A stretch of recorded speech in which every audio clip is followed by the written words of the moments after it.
तू बाळा काय केलं रे पिल्या?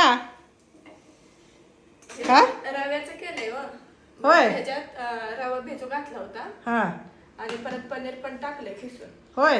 आणि कांदा टोमॅटो मिरची टाकली आणि आता हे टाकायचं. कोथिंबीर नाही, काल आणलेली बाई आणि ती संपली. हा त्याच्यात थोडी चिरून ठेवलेली आहे, तुम्ही काल चिरून ठेवलेली हा ती टाकायची आणि अजून सोडायचं या खायला. मस्त केलंय ग अगं ते बाळा. लयच म्हणजे लयच मस्त झालंय बरं का. लय भारी झालंय. मला वाटलं नव्हतं एवढं चांगलं बघ. मस्त झालंय. राहू दे पोळतंय, राहू दे. कलर पण छान आलाय बघ.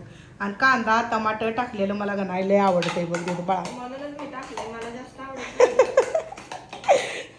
करायचंय तुला, खायचंय तुला, पण माझ्या आवडीनं करते काय. चांगलंच आहे कांदा टमाटर. हा टाकते हो. छान मला आहे. बी सवय लागली तुमच्या. कांदा टमाटा असं बी तू खात नव्हती ना. मस्त झाले बघ दीप बाळा. खाऊन बघा एकदाच. खाऊया चल मग आपण दोघ्या. चल.